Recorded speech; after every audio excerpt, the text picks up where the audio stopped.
satisfied that the Office of the Senior Special Assistant on Youth and Students Affairs is driving the Presidential Youth Empowerment Scheme. The government committed to youth development and poverty alleviation launches Presidential Youth Empowerment Scheme, PES. As schools reopen across the country, Presidential Task Force harps on observance of health protocols.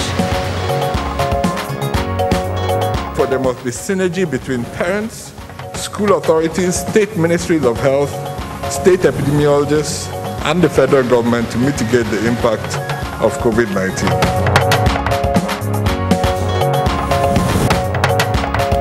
Nigeria to drum up and deploy support for Okonjo-Iweala's quest of the World Trade Organization top job.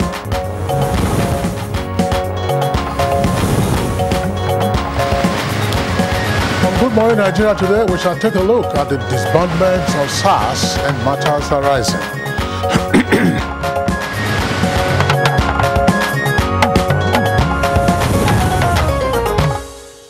Operations of the anti-robbery unit has always been part of criminal investigation departments as the highest force levels, zonal and state command long ago.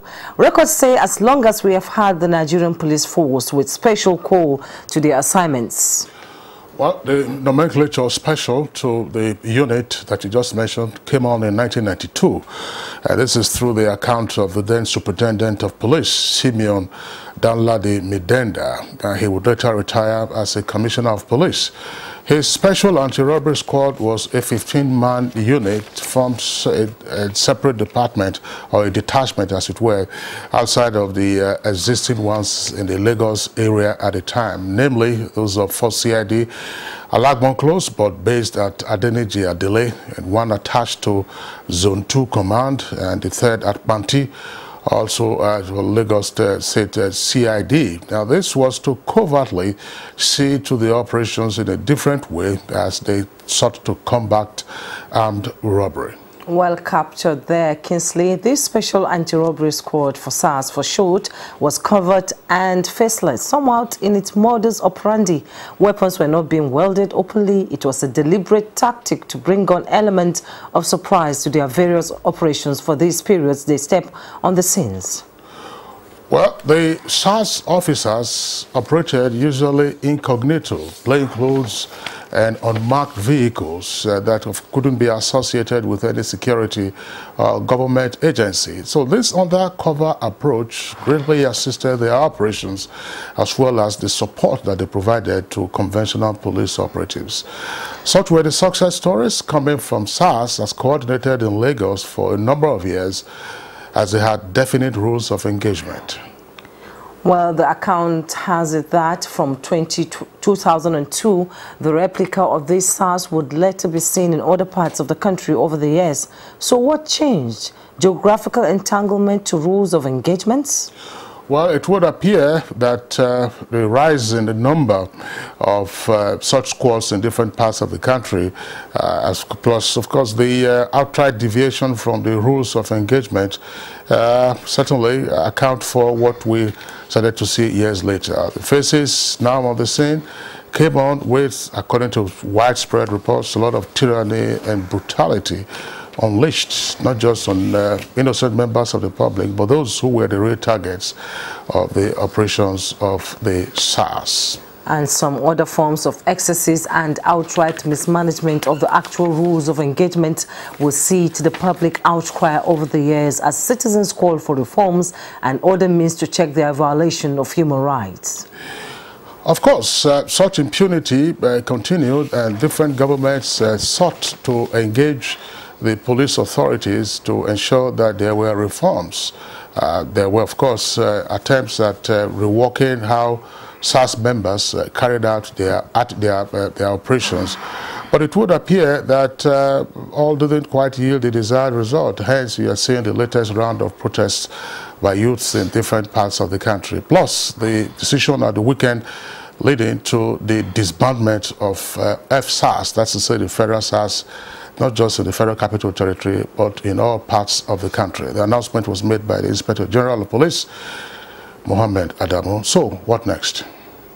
His pronouncement also read that all officers and men in the unit will be redeployed to other police commands, formations and units. And just like my colleague Kingsley asked, what's next? Well, that's our focus on the program today as we take a look at the disbandment of SARS and matters arising. I am Jumwa Yusuf. You're welcome to Good Morning Nigeria. And I'm Kingsley Osadolo. I join my colleague Juma in also welcoming you to the program. As always, we are transmitting on the network service of the Nigerian Television Authority, and we're live here in our Abuja headquarters studios. In the course of the program, we shall of course bring you morning news and other complementary segments, including municipal review. But right now, here is Joseph Johnson with the highlights of the morning news. Good morning, Joe. Good morning, Kingsley. Thanks for joining us. The Presidential Youth Empowerment Scheme, PS, designed to create 774,000 jobs for the teeming unemployed Nigerian youth, has been launched by President Muhammadu Buhari. Performing the ceremony, the President, despite the challenges posed by COVID-19, social protection and youth empowerment policies would remain on track, even as he restates federal government's commitment to youth development and poverty alleviation. I call upon all state governments, ministries, and other government departments and agencies to factor the Presidential Youth Empowerment Scheme in their programs to assist the youth to realize their potentials. Nigeria will not only explore every opportunity but deploy its entire energy towards ensuring that Dr. Ngozi Okonjo-Iweala becomes the next Director General of the World Trade Organization. President Muhammadu Buhari gave the assurance while granting audience to the former Minister of Finance and Economy who paid him a courtesy visit. Vice President Yemen Shibajo has described the dissolution of the Special Anti-Robbery Squad of the Nigeria Police Force as a good moment for the people and the Nigerian Police Force, stressing that the federal government is committed to having a police force that everyone will be proud of. The Vice President said this when approached by the press at the presidential villa on the way forward after the dissolution of the Special Anti-Robbery Squad. Everyone is committed to seeing a police force and also law enforcement that will meet the expectations of the Nigerian people. The purpose of law enforcement, the purpose of policing is for the safety of lives and livelihoods of Nigerians. So we're all committed to that. Meanwhile, a day after the dissolution of SARS, popular Nigerian artist David Adeleke, known as Davido, meets with the Inspector General of Police Mohammed Adamu in Abuja on how to bring SARS protest to an end. Francis Form reports that the singer, among other things, demands the release of protesters arrested by the police, compensation to the families of victims of SARS brutality, and a better welfare for police personnel. The police chief appreciated Davido for the visit. He assured the protesters that the dissolution of SARS will be followed with a law on the use of firearms. The Ministry of Humanitarian Affairs, Disaster Management and Social Development has inaugurated an interministerial coordination for the development of a flood emergency preparedness and response plan.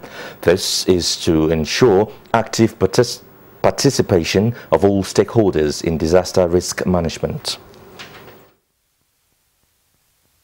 Since February 2020, the ministry has played a vital role in monitoring floods and calling on stakeholders for action in response to the 2020 seasonal rainfall prediction by the Nigerian Meteorological Agency, NIMET. Subsequent analysis was performed by the National Emergency Management Agency. NEMA has also put together several mechanisms to manage flooding. The President of the Senate, Ahmad Lawan, has called on the Academic Staff Union of Universities and government to resolve any form of industrial conflict that will further obstruct academic activities.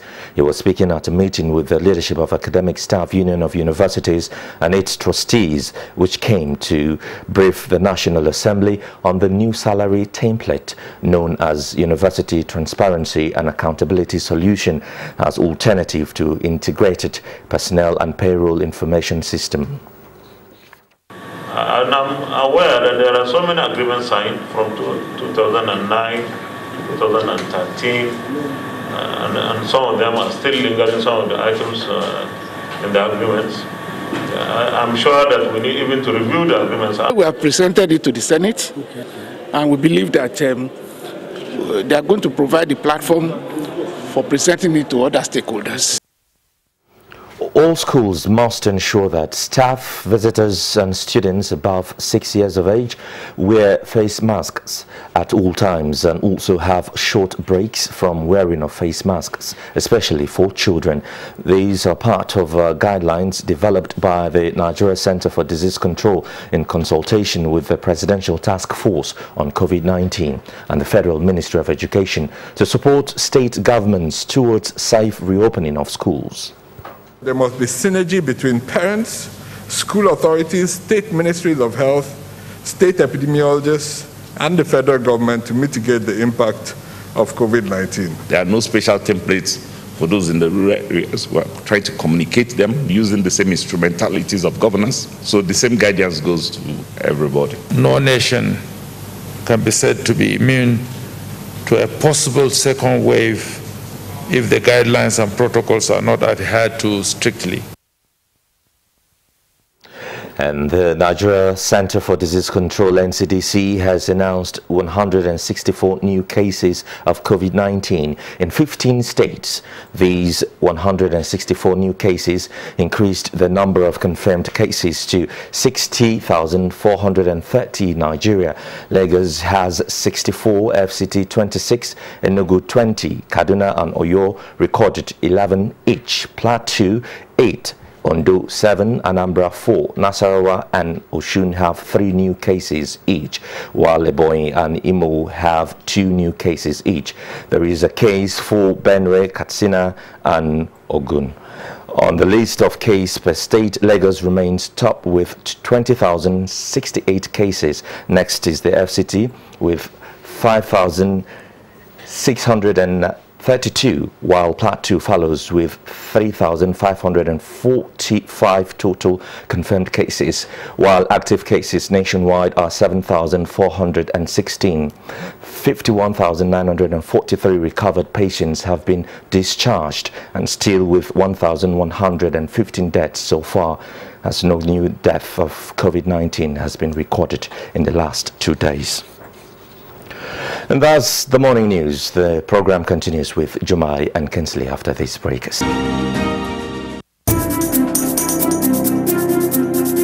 As a strong immune system increases the chances of victims surviving COVID-19, a corruption-free society creates opportunities for citizens to thrive and prosper.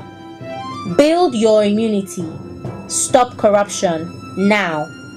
Report all acts of corruption to ICPC on this toll-free number 0800 2255 4272. This message is brought to you by ICPC and NTA.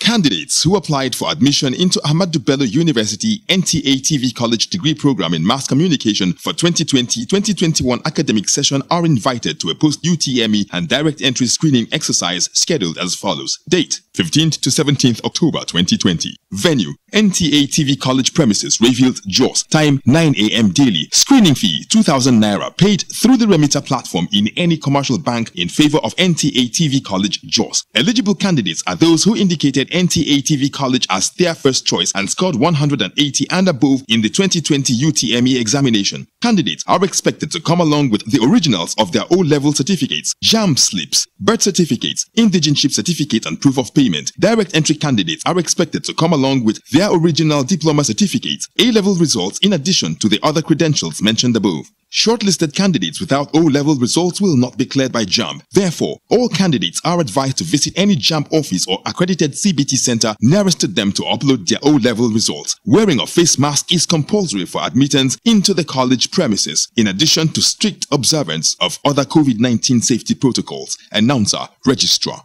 Helen Paul! Hello, madam. Would you like to join us on this mission? Yes, but how? Just one question for you. How do you keep your toilet clean? I use regular detergent and bleach for washing and removing yellow stains. I have been using it for years. Oh, madam, the regular detergents and bleach are used for washing clothes. To disinfect your toilet properly, you need Harpic 10X. It is specially made for germs and stains remover. Harpic sticker formula settles on stains and gives 10 times better cleaning compared to regular detergent and bleach. Wow! Now I'm convinced, Helen Paul. Really? Yeah. Now that she's part of the mission, the next house is yours.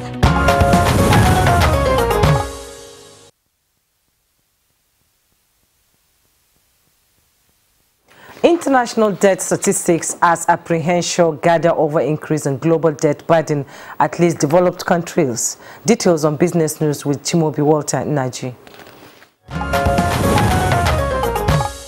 The global debt burden of least developed countries have continued to climb as recent data by the latest edition of International Debt Statistics report, which shows that least developed countries' debt hit $744 billion in 2019. This is as the global lenders fear a higher increase in debt profile of countries occasioned by the impact of the COVID-19 pandemic. This is the highest figure in its nearly 70 years history, as rising public debt levels become a source of global concern, particularly in many of the world's poorest countries. According to the 2021 IDS report, the total external debt of Debt Service Suspension Initiative eligible countries climbed to 9.5% in 2019.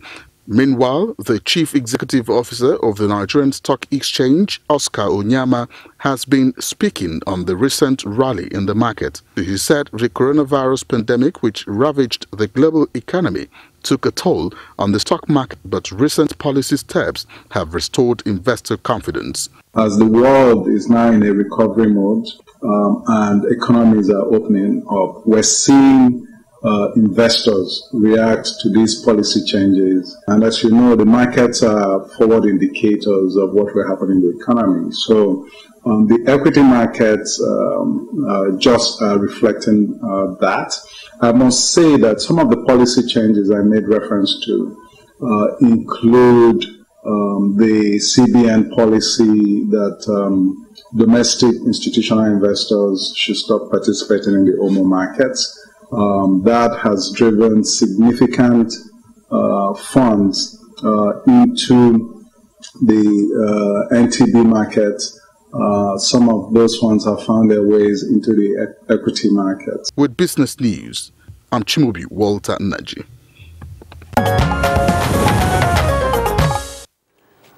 Thank you very much, Chimobi Walter Naji, for the business package. Next is newspaper review.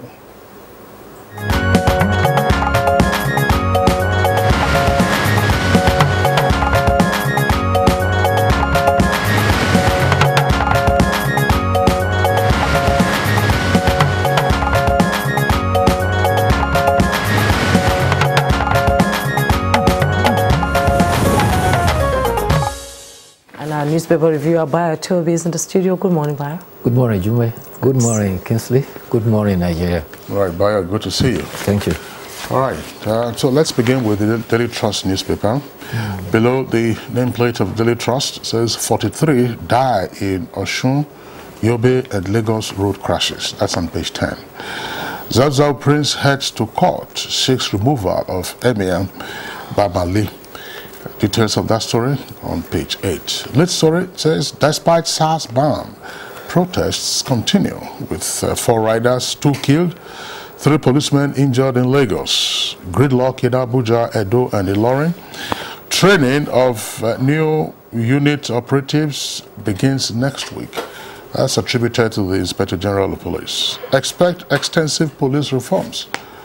President Buhari there. And below, You have a photograph showing the Vice President and the President, Senate President, and other government officials, including the Ebonyi State Governor, at the launch in Abuja yesterday of the Presidential Youth Empowerment Scheme to employ 774,000 youths nationwide.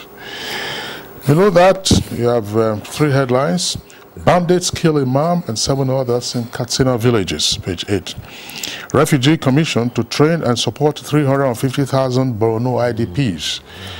And why Edo Assembly Speaker was impeached. That's on page 28.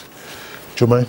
And from the Leadership newspaper, we have just below the masthead, IPPIS, National Assembly wades into federal government ASU impasse with rider. Says government can't meet all demands and urges parties to shift ground for varsities to reopen. And the picture story you see there, President Muhammadu Buhari, former Minister of Finance Ngozi Okonjo-Iweala, and Minister of Industry, Trade and Investment Otumbani Adebayo during Okonjo-Iweala's visit to the presidential villa yesterday. And the bold headlines we have on the Leadership newspaper: World Trade Organization, we will keep pushing till you win. President Buhari assures Okonjo-Iweala. You find details on page 4.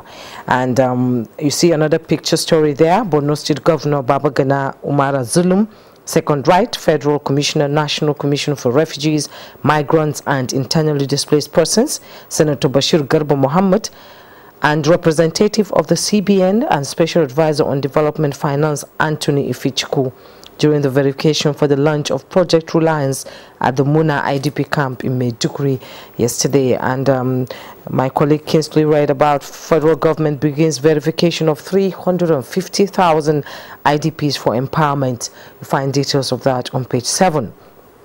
2023, mixed reactions trail calls for Jonathan to contest. You find details on page 7. Scrapping of FSAR's beginning of police reforms. That's coming from President Muhammadu Buhari. You have details on page 2. At the bottom plate of the Leadership newspaper, federal government warns against second wave of COVID-19. That's quite scary. You find the details on page 6. Edo Onubon emerges new speaker as 9 lawmakers impeach Okie. You find details on page 14. Pay as you go not feasible. That's attributed to multi-choice, and you'll find the details on page 24. Declared drug addiction national emergency. Federal House of Representatives tells federal government. You find details on page 7. Bio? Well, let's start with the latest on SARS. President Muhammadu Buhari, while inaugurating the Youth Empowerment Scheme yesterday, said that the disbanding of the SARS is the first step towards extensive reforming. He emphasized that the police are hardworking and diligent to their duty. However, a few bad eggs should not be allowed to tarnish the image of the police. He says there are genuine concerns and agitations on the excessive use of force and some extrajudicial killing by some men of the Nigerian police force. Therefore, those responsible for the misconduct are to be brought to justice. He expressed regret over the death of the young man in Ogbomoso and all other investigation. Officials of the disbanded South found responsible, he says, will be brought to justice. The NSAS protest, however, has continued. The Tribune reports that they gathered and blocked the Murtala Mohammed International Airport yesterday. Law enforcement agents were only able to stop them from entering the main airport. At another location, they barricaded the toll gate and barricaded the highway, stopping traffic. This day reports that the protest turned bloody at Surulere. 4 civilians were reportedly killed, and also a policeman was also killed. Bishop of Anglican Diocese of Lagos, Dr. Humphrey Olumakai, has enjoined those protesting to avoid mob action. He advised that although the agitation may be born out of genuine concern, they should be careful of those and not become weaponized by enemies of progress of the nation who do not reinforce positive values. He said Such reports about female protesters being beaten and police being killed does not augur well for the protests. Some youths in Sokoto, Kebbi and Zamfara have also staged demonstration. However, they are protesting that the scrapping of SARS is ill-advised and needed to be reviewed. The spokesman for this group, his name is Bashir Ningi, he says instead of banning SARS, it should rather be reformed. The SARS, he says, has recorded remarkable achievement in fighting violent crime. The indiscipline of a few should not lead to the disbanding of the whole unit. Meanwhile, the Inspector General of Police says the training of the new unit to replace the disbanded SARS will commence next week. He also said the continued fight against violent crime will be pursued by the Nigerian police. The unit will be working based on intelligence-driven, proper training, and will only act on occasions that require their attention. The IGP spoke while he received David Adeleke, otherwise known as Davido. Meanwhile,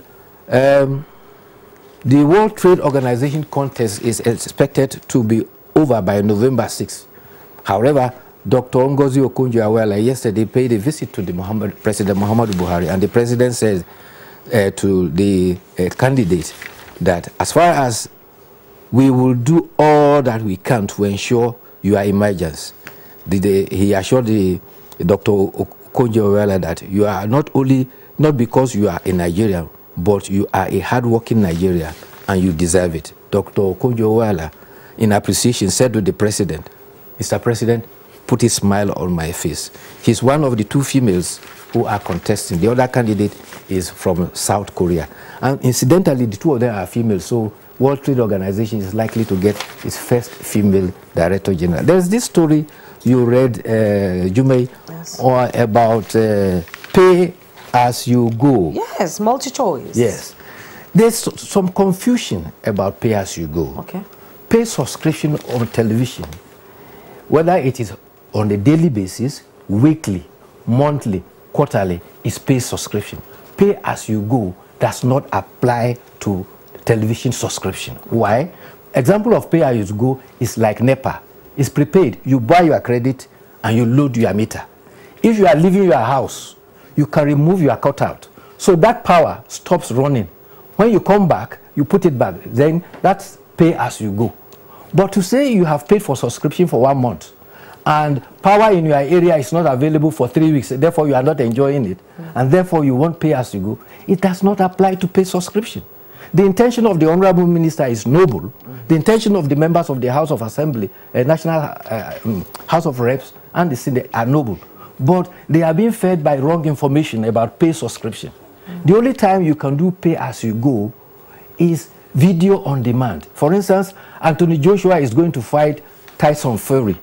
And because it is a special fight, it is not available to everybody. You can now have a delay broadcast. You pay for it, and on video on demand, you can now watch it. That is where you can have pay as you go. But for transmission... The example you are talking about now is called pay-per-view. Yeah, thank you very much. The other available for pay-per-view is done through internet protocols. Okay. So it is not applicable to pay subscription television. If the argument of telecom that they are erroneously applying, you remember when the first telecom agency was licensed, they said he couldn't do per second. Yeah, another was licensed and he started per second. So license another pay subscription. Let him start the pay as you go and let's see if it is feasible. Well, I mean, we have to be clear about the GSM operators. Yes. When they came in 2001, Econet and MTN, they said they were doing per minute billing. I didn't want to. No, we should mention their names. I mean, they are still in the business, and it's part of our telecommunications history. They said it would be challenging to do per second billing, and consumers were protesting, were complaining because the charges were high. So if you made a call that lasted only 15 seconds, you were billed for 1 minute until Glow arrived, and Glow started with per second billing, and everybody got back to per second billing. So that's a very good example. Let's license another subscription television, let them start paying and go, and let's see if the others will not be forced to join. All right, that's the story about the meeting between ASU and the leadership of the Senate. Yes. The comments made by the president of the Senate, Dr. Ahmed Lawan, some of the most instructive comments that one has heard lately about the perennial squabbles between ASU and the federal government. The Senate president says, look, the federal government should be wary of endorsing agreements that it's not in a position to fully implement. Because sometimes when the federal government gets twisted, then it quickly endorses an agreement. And yet, the circumstances are such that the federal government doesn't have all the revenues. Which will cause a problem later. Which will cause a problem later. And it also advises ASU to say, look, sometimes you have to evaluate what has transpired since your last agreement. And for you to be insisting on an agreement from years back, yes, there should be fidelity. Yes, fidelity to a contract, but you have to review what has transpired since then and then see, okay, how do you shift ground to say, all right, these are the new things we're going to be asking for. Let's face it, the condition of ASU hasn't been the same since 1981, and more particularly since the 1990s. We have seen remarkable concessions and improvements, as well as new ideas on ways to improve the quality of tertiary education in Nigeria. But the worrisome part continues to be ASU insisting on not complying with the presidential directive on migration to IPPIS. They say they have developed their own system, which they call UTAS. That's UTAS, that's what they call it. We'll see, accounting system. Yeah, we'll see how all of that materializes. I don't have the details of that. But there are a few principles that should also be clarified, a few principles that need to be clarified. One, there are reports that some lecturers work in more than one university, and therefore are said to be on the payroll of more than one university. This has nothing to do with being a contract staff. It has nothing to do with you going on sabbatical. On sabbatical, you are employed in one institution, and therefore you can go to function in another institution. After a period of 7 years in your institution, that's when you go to sabbatical. It can be local or it can be external. But for you to say that you are teaching in more than 1 or 2 universities and you are on the payroll of universities, there is a rule. By you being in the federal service, at state and federal levels, even local government levels, you can have double employment. Yes. Well, you see, there's confusion here. Because of shortage and dread of lecturers, some lecturers are allowed to lecture as visiting lecturers in 1 or 2 universities. Even be that as it may, there are rules governing that. However, there is a misgiving that IPPIS is applicable only to civil servants. Anybody whose remuneration and emolument is drawn from public coffers is a public officer, and therefore the IPPIS ought to apply to them, because the essence of it is to make sure that the whole gamut of the emolument for officers of the federal public service, whether they are public servant or civil servant or even in the armed forces, is captured through the same system. It's a typical element put in place to eliminate the instances of ghost workers that have wasted public funds. Well, I think the best approach is that, like the Senate president said, there is need for them to reach a consensus. We are lucky we had the instance of COVID-19. Otherwise, nobody could have predicted what would have happened since ASU declared their strike in March. Probably it would have lingered on and continuously. But it is not doing our educational institution any good. So is it now also the business of ASU to be complaining that they should be allowed, or that they should be allowed to teach in other universities that have shortage of staff? I mean, let's face it, is that the ground for being on strike? That's not one of the grounds. But yes. However, they are agitating that the IPPIS does not accommodate the peculiarity of the university. What are those peculiarities? And the Accountant General of the Federation and the Minister of Finance have also explained that the IPPIS is amenable to the university system, but they insist on having their own university accounting system. So ultimately, I'm sure that it will get to that point. Let the governing councils who are the employers of the lecturers, begin to take full responsibility for the emoluments and entitlements of university lecturers. Let them, so that you have the full autonomy. You cannot be drawing your salaries and other emoluments from the federal purse, and you expect the federal government not to have a panoramic view of its recurrent expenditure on such items. It has to be clear. It's not. It's absolutely not possible. There are still stories developing from Zaria over the new emir of Zaria.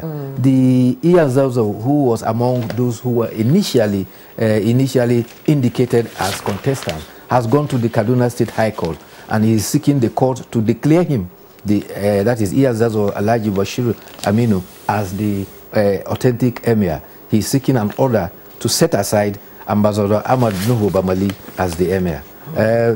Joined in the party are Governor of Kaduna State and 9 other defendants. Well, the case is in court now. Yes. Let's go to the editorial. It's coming from the Nigerian Pilot, and it's talking about ICPC's probe of missing school feeding money. There is confusion about school feeding money, and let's clarify it. Yes.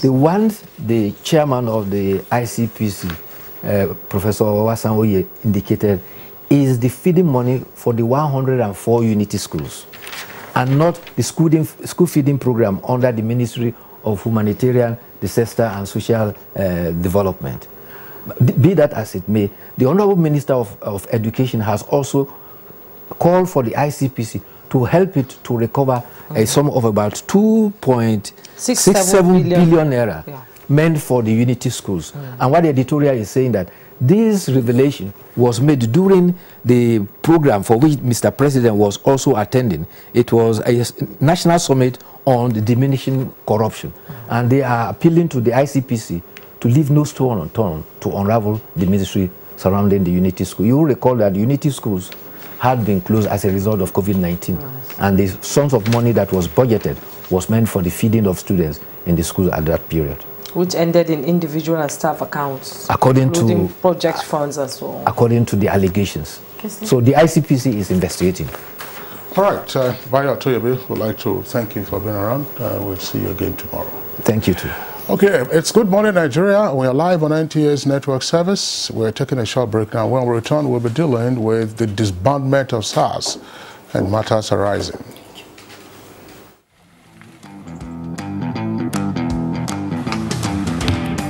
Guess what? What? I scored a hat trick today. Cool! Wow! And how did you celebrate? Just do your hands like this. And hold your nose like this. Body odor is caused by germs. That's why you need the new improved Dettol Cool Soap, which protects against 99.9% odor-causing germs with an extra burst of menthol freshness. Dettol, be 100% sure.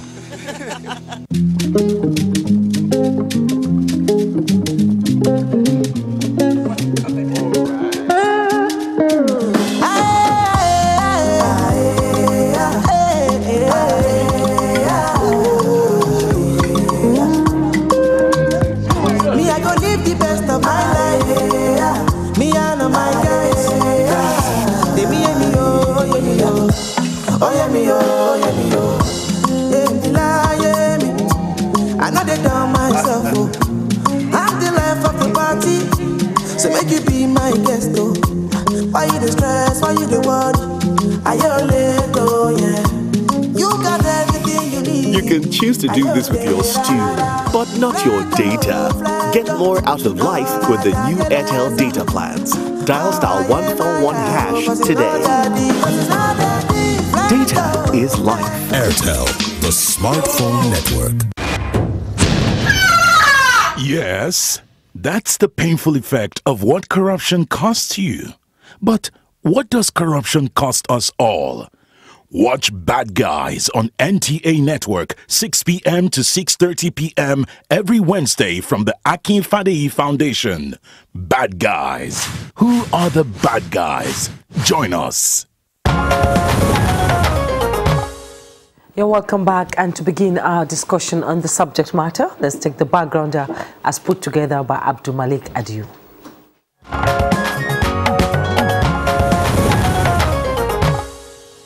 I'd like to commend the IG for taking this step towards the right process, because going forward it's going to help reduce the impunity amongst our police officers, and it's going to help the youth in the sense that they would kind of feel safe towards the police or the force. Now going forward, I think reforms needs to be made, as well as drastic changes in how we perceive the police and how they go about their duties. For the safety of life of the youth, I think it's the best decision for now. If the IG can bring another way out that can tackle other insecurities in our country, it will also help our nation. When I heard of the SARS, I was somehow shocked, because despite that, what they are doing, there are still good SARS among them. So if a government can put eye in the water and fish out the bad ones, so they can work with the good ones. They should just reform the police and stop police brutality, because I believe the SARS is also a section of the police. If you should ban SARS, you have to spread those guys across to every other department of police. Same thing, of course, will continue happening. So we just want the IG and every other person in government, they should, let me say, sit down and look at the way they should stop police brutality. They should educate the police more. They should carry out a psychiatric evaluation. You get. And let me say, also police welfare is good too.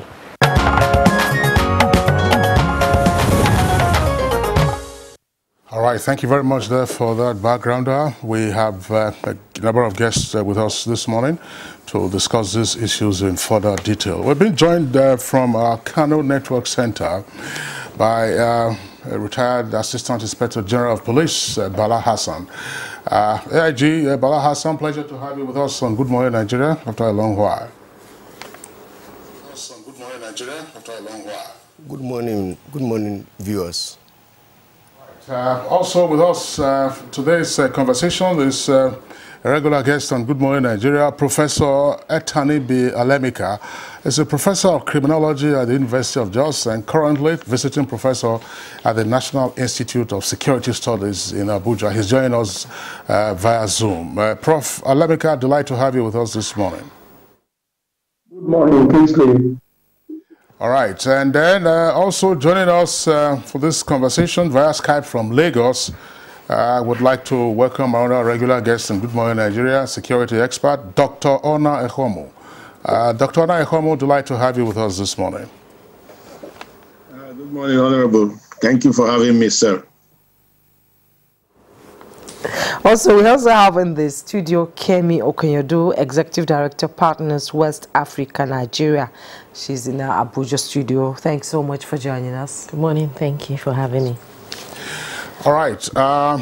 Lady and gentlemen, as I said, pleasure to have you with us on the program this morning. The biggest stories that we've been dealing with for several days running now, those stories surround SARS, what to do with SARS, what has been done with SARS, and what is still continuing in terms of agitation in different parts of the country. We know that most parts of Lagos were shut down yesterday on account of the continuing protests against what has been described as the impunity of SARS officers while they operated. Now, SARS has been disbanded. Let's begin with retired AIG Bala Hassan. AIG Bala Hassan, tell us something. What are your feelings with respect to the various protests and actions that we have seen calling for an end to SARS and indeed the disbandment of SARS?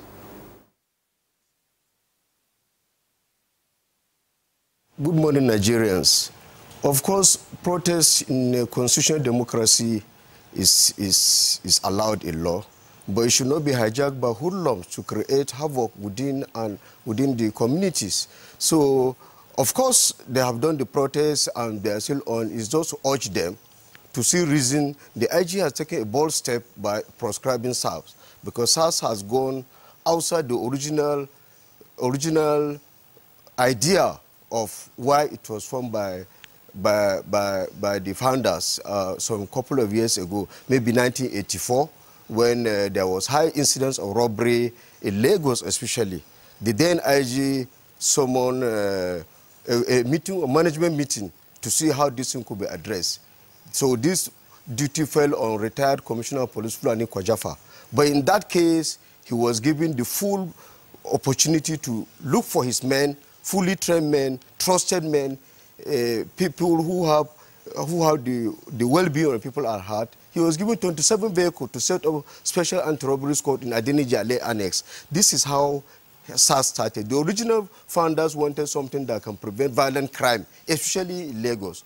But this metamorphosed in the year 2000, when there's this incident of Shina Rambo, where they could enter Lagos and rob like 22 vehicles. So that gave rise to formation of a stronger SARS in part of Lagos, not national, not federal SARS. So from there now, SARS started filtering. You hear SARS of SARS in all the country doing all sorts of things. So we want to call on the protesters to lay down their arms now to stop this protest, because IG has taken bold step to see that we are going to have a new outfit. Just like we have in other clans, you have SWAT in US, you have SO9 in UK, where they have special duty to ensure that special crimes like armed robbery and kidnapping are brought to book. Okay, thank you so much, AIG retired Bala Hassan. Let's now join Etanibi Alemika, Professor of Criminology, University of Jos, and visiting Professor, National Institute of Security Studies, Abuja. You know, it's been a mixed reaction on the SARS, on the protest for SARS to be disbanded by the federal government. And from the north, they are saying that SARS should stay. From the south, they are saying SARS should go. You know, it's a mixed reaction. What is your opening comment on the disbandment and the protesters who are still on the street requesting for more, reforms in the police affairs? Thank you.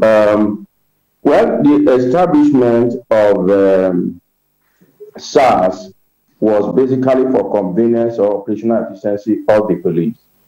It was considered useful for controlling particular forms of crime.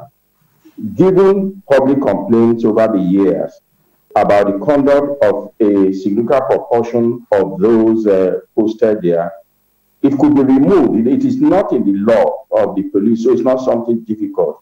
It is something that would be desirable if it performs function for which it was established. So from what has been said over the years, it has outlived its usefulness because of the conduct of a proportion of those posted there.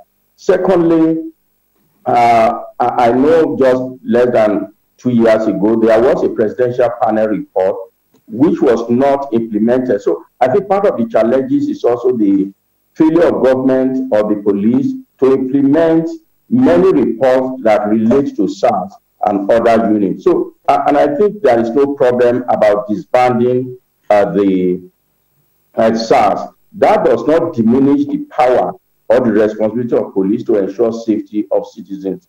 I think rather than contest and argue over the disbandment is to learn lessons from the behavior of that unit. Of course, like everybody has said, there are good officers in that unit. So it's need to learn, we need to learn, how do you deploy people to the units? How much training do you give to them? How much supervision do you exercise over them? And I think that is the lesson that needs to be learned in reconstituting any other unit of the police to deal with the crimes that SARS we're dealing with. Professor Alemika, thank you very much there for your opening comment. Let's bring in now Dr. Ona Ehomo. Dr. Ona Ehomo, widespread protests, harsh and SARS has been disbanded. What do you think? Well, I think it's a step in the right direction by the Inspector General of Police. I think it shows that the government is hearkening onto the yearnings or the protests by the youth. However, kind of have problem with knee-jerk reactions, because when you have a situation where there is a major problem and it's not thought through, the kind of a structure we're going to have to take care of violent crime is not thought through properly. I worry about that because there's going to be a vulnerability in society which is going to be exploited by the bad guys, as it were. And that is, I put out a release this morning, or yesterday rather, talking about we should brace up for an upsurge in violent crimes, because the lacuna that's created in disbanding SARS is going to be exploited by the criminal element to ply their trade without let or hindrance. So I worry a little bit about that. But I think what I need to, the comment I want to say is that the young people who are protesting should perhaps, stop protesting at this time, and such that we don't have unnecessary loss of lives or injuries from clashes with the authorities. Because I think their views have been heard and have been responded to, and I think they should give government a little bit of time to put these things into effect. Continually protesting is not going to solve the problem. I think they have solved the problem already by saying that by the government acceding to their main request, which is shutting down SARS, and I think they've achieved quite a bit, and I praise them for what they have achieved. Now, let's come back to the studio. Kemi Okoyodo, do you think it has been achieved? I think if we look at it through the lens of an outfit of SARS, a unit or an outfit within the police and being disbanded, we'll say yes. But if we look at it through the lens of SARS standing for police brutality, human rights violations of different kinds, I'll say no, it's not been achieved. Because as at yesterday, we still had scenarios of police officers killing and beating protesters. And that's the lens that I think, that's the scope that I think we need to bring to this thing. SARS significantly stands for police brutality. So if you're looking at it through the lens of an outfit, we would miss the element, we would miss what we're trying to achieve here. But if we look at it through the activities of that outfit, then we know that SARS is an entry point to addressing issues of brutality, police abuse of rights of citizens, and which also raises on the part of the police issues relating to training, issues relating to crowd control that we see. We've seen that, we saw that yesterday, we've seen it through the week, we see it during elections, during campaigns, illegal use of firearms, inappropriate use of firearms, which speaks to training, so it's a whole gamut of issues. But like I said, just to emphasize, if you're looking at it through an outfit, you would say yes, they've disbanded SARS. But if you look at the issues that are being talked about, it hasn't been addressed. Somebody described it as a fire that has been thought to be quenched, but it's still burning under, and most people are not aware of it. It's not under. Yeah. It's burning openly.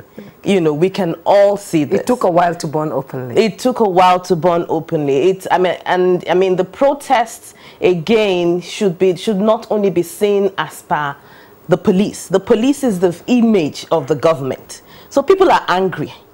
People are angry with government. They cannot protest. They cannot go to the villa.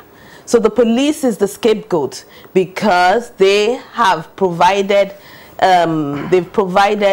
the, should I say, the leash on which people can hold on to. So you see the protests are organic. So if you say, oh, who's leading this protest? Can we honestly say that this is the group that is leading the protest. You have different groups, you have different elements, you know. And on the part of the police also, you would see a bit of anger also on their side, because we're all victims of the same system. And all right, Kemi, thank you very much. You've raised a number of significant points in your opening comment. I want to return to AIG Bala Hassan in our Kano Network Center. AIG Bala Hassan, listening to the other guests, came here with us in the studios, Professor Alemika and Dr. Ona Ekhomo. They say that there are lessons, Professor Alemika was emphatic on that, that there are lessons that should be learned from the behavior of the now disbanded SARS, which Kemi says we should not make the mistake of looking at solely as a unit, but that as representative of police brutality. But let's again still use that unit, now disbanded SARS, to discuss a very critical issue, which of course led to the current state of affairs, namely the protest. How did it happen that SARS was allowed to deteriorate to the level of unleashing acts of impunity on citizens, whether suspected criminals or innocent citizens?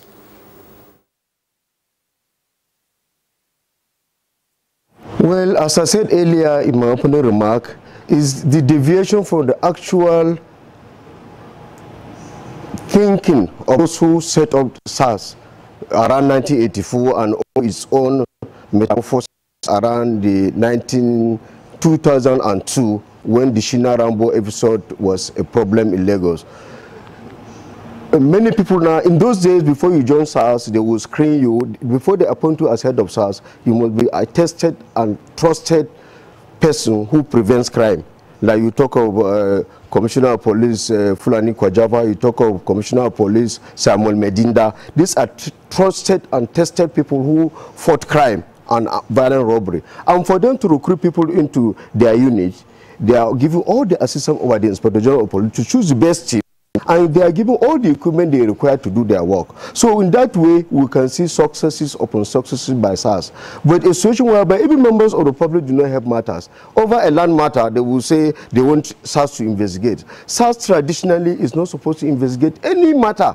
They are supposed to be called. They were normally on standby. In those days, you see them around flashpoints in Lagos, near Liverpool, near Ozumba, they will pin down their vehicle. As soon as there was robbery, they will move out and corner the robbers and get them dealt with. That was how robbery became history in Lagos. So, but the present SARS, they maybe for the members of the public to go into them, they become friendly with members of the public, and they are allowed to do work that is entirely not their own. They are not supposed to check the telephone of people to see whether they are whether they are con men. It's not their duty. Their own is essentially violent crime. But I'm happy before even this NSAS protest, the federal government had done its lot to see that things are better for the police. Dr. Kemi is talking about training and retraining. You recall this year, 2020, the new Police Act was signed into law by Mr. President. And among those things that you can see in the new Police Act is no policeman, talk less of can detain somebody for offense that is no violent for more than 48 hours. Members of the public have rights to go to court and approach court, either in writing or verbally, that their relations are detained in a police station. The magistrate will order for that person to be brought. If the offense is of a trivial nature, the person will be granted bail. So with all the checks and balances, and you know they are supposed to work in tandem with 1999 Constitution and African Charter of Human Rights. So with all these things set up by the new Police Act, you know, police will be better for it. And before then, we recall 2019, the president approved the settlement of police trust fund under a chairman who was appointed this year. The purpose of that team, because people will ask, how will police get better training? That police trust fund is to get money from the federation account, 0.05% from the federation account to be sent to that fund, and also 0.005% of all businesses in Nigeria will be sent to that particular account. So there will be a robust money there to train the police, build their barracks, build police stations, because police stations, if you go to police station, they are a sorry state. No typewriter, no generator. DPO will be giving, in those my time before I left, 60,000 to run a police station for 3 months. 60,000 cannot do anything to buy you food fuel generator, and these are some of the issues which the police trust fund will address, which of course the federal governments are addressing initially. It's just this one will give the necessary tonic for the IG to hit the ground running together with the chairman of police trust fund, that retired IG Suleiman Abba, to see that the rightful thing is done for the police, so that the better for Nigerians. Okay, AIG Bala Hassan, you earlier said that when SARS was formed, it was for a specific reason. It had a vision and a mission. What happened to that vision and mission? Are we as people guilty of bringing SARS into public domain? Yes, members of the public now, if they are reporting land cases, they will tell the commissioner, they will go and report to SARS. And SARS will accept the case. They are supposed not to go to SARS. SARS is supposed not to intermingle for any investigation at all. Their own is countermeasure. If there is any robbery at Surulere or anywhere in Lagos, any part of the metropolitan, the control room will announce that there is a robbery, and the OCSA will intercept it and deploy the men to go and there and then take care of the problem. But it has deviated from the men, because now the system of recruitment, they take people, any person who corporal sergeant will say, I want to go to SARS for their own selfish interest. But in those days, the OC SARS will look for the best team, those who are fearless, those who observe human rights, those who will take instruction, those who will not succumb to going to do things not in conformity with the 1999 Constitution. So the mode of recruitment into SARS has deviated, and there is proliferation of SARS all over Nigeria. So with all these things now, there will be problem of check and balances. But now with this development, I expect a special unit under people who, we have very, very good officers in Nigerian police who can man SARS and make it productive, and we have officers who are really good and God-fearing, and also the members of the public to desist from carrying land matters or civil matters, and of course they should know their rights, because I saw a commissioner of police in Bauchi gathering the SARS men, told them that it's unlawful for them to collect telephone from any person to look at what is there. Of course, if members of the public know their right, nobody can stampede on them. However, with this new development, new thing that is happening, we don't even expect the new SARS to be seen on the road, except if there is any violence or under the supervision of a civil police officer where they can do things according to dictates of the 1999 Constitution.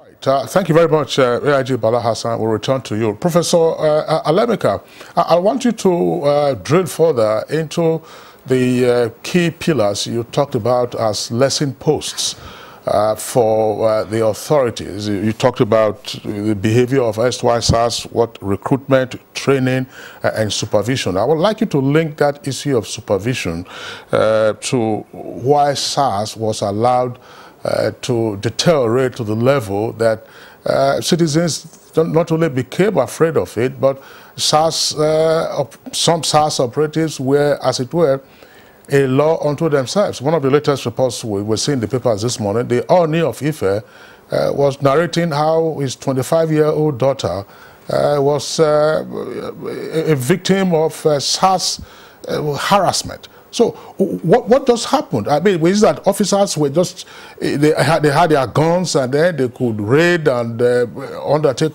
Where were their supervisors? Yeah, I think that is important question to ask. I think AIG Bala Hassan pointed to certain direction that I think we must also take account of. For example, how do people get into the police in the first instance?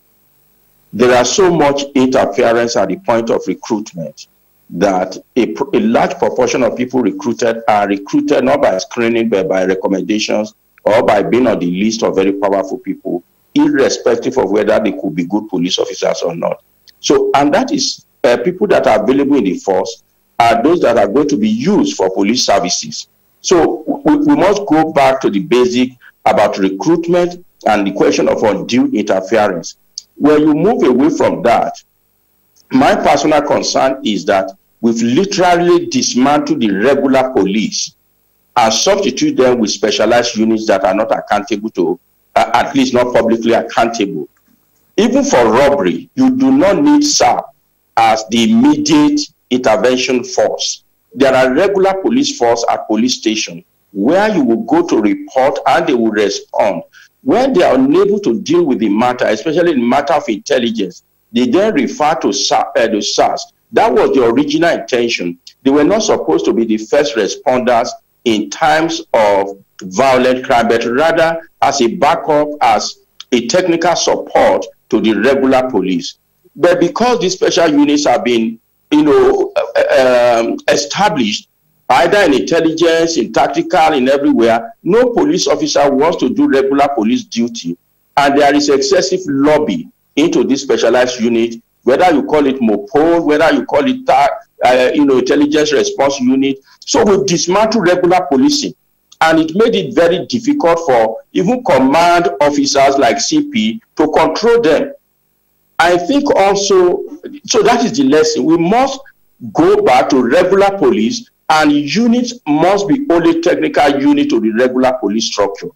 I think that's the first person we need to learn. Secondly, people should go to those units on tour of duty, either for 2 or 3 years, and they return to regular police. And I think that is very important because it allows you to select the best, to go to those places, rather than people seeing it as where to live the rest of their life extorting money. The third thing that needs to be done, in the past, and AIG Hassan is there, maybe 20, 30 years ago, people were posted in batches. And it afforded the police the opportunity to say, we are taking 200 people out of SARS, and therefore to replace them, we are going to train 200 people either for a week or 2 weeks and reject them into SARS. Today, people are posted on day-to-day basis without training about expectation of their conduct while within the police. So a number of really sitting down and looking at the whole process of deployment is very important.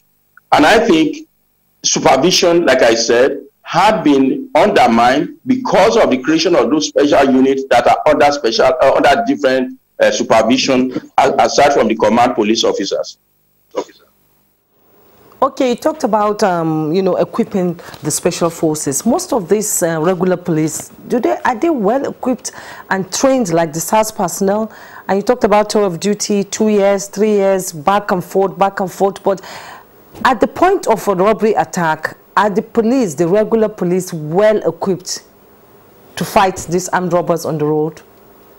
Or should it should be all over the place, saying that all policemen will be trained, equipped just the way SARS are?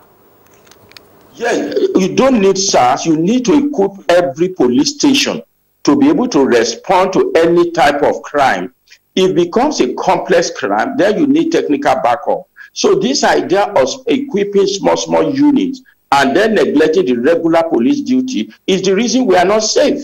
Because the small units cannot be everywhere, while in the regular police are supposed to be everywhere and taking care of us. So the issue is we need to equip the police, but we must also, as Kemi said, we must also discuss how should police be equipped. I get very nervous, allergic to seeing police officers carrying AK-47 on the streets. It makes it look as if we are at war with each other. Can't we just give them protection, personal protection unit, and restrict guns and all those ones to intervention forces? So the argument is police station is the standard operating unit of police. Police station, that is it. That it is not, vehicular mobility or something that is the operation unit. It is the station. And once people operate from a station, it is easier to supervise them rather than operating as Rambo across stations. Professor Lebika, thank you very much. We will return to this aspect of effective policing mechanisms presently when we come to Kemi. But I want to bring in Dr. Ona Ehomo again. Dr. Ona Ehomo, your opening statement is still hanging in the sense that we haven't interrogated it further. But just one point. Now, Professor Lemika has indicated the challenges that have arisen with the entire police structure because of the atomization of a number of units that have now become too difficult to manage and therefore impaired, as it were, effective policing duties. But in the course of all of these protests against SARS, which has now been disbanded, reference has been made to what is referred to as a strike force. I mean, the SWAT teams, for instance, that you would find in parts of the United States, has been mentioned. And I recall, Dr. Anayokomo, you were with us on that occasion in France when there was a terror incident, and it was like in a movie. Within a matter of minutes or even a couple of hours, the strike teams were all over the place, and they were just picking out the suspects. Some persons have argued that that is the kind of face and indeed approach that our SARS ordinary should have had. In other words, making a case for the continued existence of SARS. So, in your opinion, are strike teams irrelevant or necessary, considering, of course, the crime environment that Nigeria has been for a while now?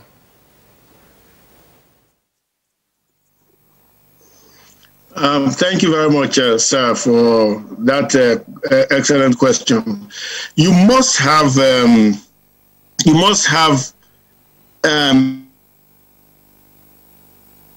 what we call them elite units that will address, very violent crimes or specialized crimes, things like terrorism.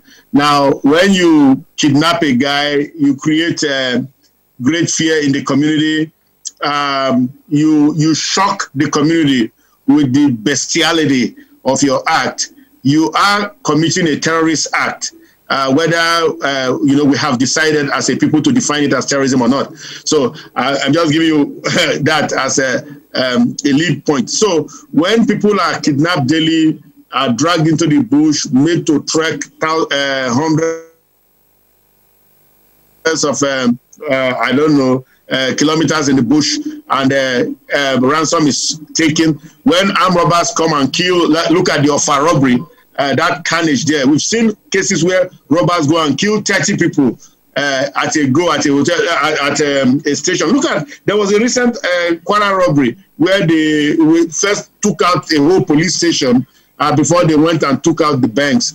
I mean, those are really very violent incidents.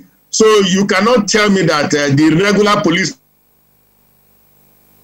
station that is sitting there, that same police station that was decimated, that was decapitated by the robbers before they even attacked the banks, will be able to respond to an incident of violent robbery. I mean, that really, that doesn't wash very well with me. So, yes, Honorable, we need to have specialized units. That's why they were created in the first place, because we saw that the capability of the regular guys in the stations was not such that could reach to a level to combat. I think AIG Bala used the correct word. He said they were countermeasure. They didn't reach that countermeasure level because they didn't have the training, they didn't have the capacity to do what they needed to do. Now, we can say whatever we want to say about SARS, they are brutal, they are evil, whatever it is, but these guys have been able to keep some, at least the robbery, the armed robbery, they've been able to keep that at bay. Yes, we see incidents spring up here and there, but they've been able to curb that. They've not been a proper, well, they've also, like the IRT, has been able to help in terms of curbing kidnapping. That's why some people, some billionaire kidnappers are in custody today, and they're getting their day in court. So we must have capability. That's why people who kidnapped, even the lady who has just been made WTO Director General, congrats to Nigeria, that's how they were able to grab the people who kidnapped, her mother some time ago. You must have justice. That's what justice is about. You must get the perpetrator and you must punish them severely also. Now, if we are not able to, in the case of SARS, combat them in the streets, that is, when we say crime combating, we mean shooting, being able to have projectile encounters with the bad guys out there in the streets, because they are shooting at people. Somebody has to return that fire. If not, they will kill the whole village and get away with it. So, we have to understand the purpose of these things. Honorable Kingsley, you called it atomization of the police. Yes, it had to be atomized. In fact, I came up with that well, we came up with that many years ago, in 1994. That special committees go back to Daily Times headline, Guardian headline somewhere in during our dinner in 1994. We said special committees had to be created to deal with crime because we looked at the structure of evolving crimes in society, and we said, listen, if we leave this thing to one size fits all, it's not going to work. So we said, look, we recommended then, I think it was Archibald Nkana spoke at that event. We said, look, you need to have special committees look at very different crimes and deal with them. So what am I saying to bring my comments to a close? We need some kind of a SWAT. Maybe you want to call it SWAT, I don't know, Special Weapons and Tactics Team. Maybe you want to call it something else. You just made a good one. You said strike force. You know, we need some kind of a strike force to continue the work of SARS. Because my fear right now, like I expressed in my opening comments, is that we're going to see an uptick in these violent crimes in the short period while we are trying to get our act together and, have a structure in place. We must have a structure. Nigeria is a big country, 200 million Africans walking around there. You need to have a structure to deal with violent crime. It's not going to deal with itself just because you hope so. It's not going to happen like that.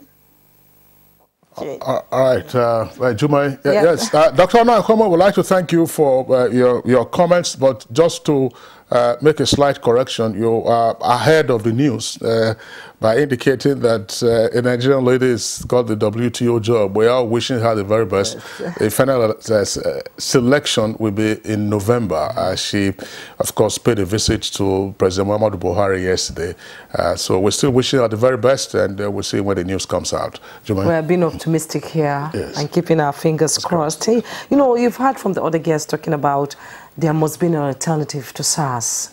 Do you think SARS is the only problem the police force has? No. I mean, and from the conversation that has been going on, it's very obvious that SARS is not the only problem. Professor Lemika outlined this beautifully. You cannot undermine and break down the police station structure and then bring in place a tactical team to do the work that the basic police station is supposed to do. We would continue to have problems. And when we're talking about equipment and we're talking about training, the general police system, including the police station structure, is suffering from this. So rather than, address the problem, it's like a knee-jerk approach. You now bring a tactical unit, a specialized unit, quote and unquote. You equip them, quote and unquote. You give them some form of funding for a limited period, and then the funding also stops. And then they have to look for their money. Because we shouldn't play the ostrich here, that is the SARS team well-funded? The answer is no. Yeah, so when you see them on the street checking phones, checking laptops, it's a means of extortion. And you find that their own rates, let me put it as their rates are higher than the general police rates. We all know this, that if the general police is on the streets, also stop and search, quote and unquote, if you get to the regular police station, probably bail could be like 5,000, 1,000, 3,000, depending on the location of the police station. You're picked up by any of this tactical team, you're talking 100,000, 200, 250. We've had complaints of them taking you to ATMs, getting you to withdraw cash from the ATMs. So what are we talking about here? Funding is a challenge. Funding needs to be addressed. Some of them have their POS. Some of them have their POS. And I'm sure there was some time back, CRU had a complaint of either a DPO that had his own POS machine. So you get there with your ATM card, they're going cashless. So they too, if they can metamorphosize into a business environment of being cashless, quote and unquote, the government and the police institution should also be able to evolve into addressing recent trends of crime. Crime is not static, it grows. So that comes to training again. Are you still training based on what crime used to be in the 60s, in the 50s? Then you are missing it. I was just wondering, see, Kemi, these stories that you just talked about now, you headlined, fairly common stories. The allegations of some SARS personnel before they were disbanded, arresting persons, whether suspects or innocent citizens, and taking them to the ATM to withdraw cash, or they're going about with their POS. Fine, if they're going cashless, let's try and trace it to say, look, how the SARS degenerates, so that if there is a new unit that emerges from the ashes of SARS, we don't fall back into the same challenge. If I use my debit card on a POS, there is a footprint. So why has it been difficult to trace and track the POS that was used to extort me? For instance, by the way, I've never been a victim. My children or family members have never been. I should give that credit to them. But there should be a footprint that you can trace. But there have never been reports of a successful trace of what went on. So everybody just, takes the heat and they say, okay, that's what they have done. And as you said, there's always a markup in their rates of extortion. But can we as a society continue to live this way? We can't, definitely. And I'll say also, I mean, it's the issue of oversight and culpability, right? So the monies that are extorted, what are these monies used for? Number one. Is it in the police account? Or is it in the police account or personal account? Or are they being used to perform police duties, right? Or is it coupled with performing police duties? Does it go up the chain? Is there a remittance process up the ladder?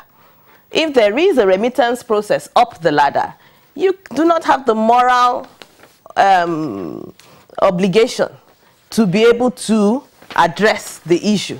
If it is a scenario where also funding has not been provided for them to do their work effectively, then you do not have the moral justification also to address the issue.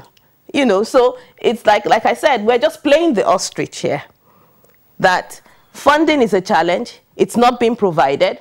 So when you say, go and do your job, and it's across all government establishments, but this set of people have guns, and they have the security apparatus behind them, right? So when you say, oh, there's an investigation, we need to do this, go and do your job. How are you supposed to go and do your job? Kemi, thanks a lot. When you say we are playing the ostrich, and by the way, what does an ostrich do? When there is a sandstorm, the ostrich, which is the largest flightless bird in the world, buries its head in the sand. So, and when the storm is over, then the ostrich emerges. And by the way, the brain of an ostrich is very small. All right, I'm tempted to, Juma, I'm tempted to go back to Professor Alebika so that we can deal with this issue of the apparent, so they can reconcile or continue to diverge in their views.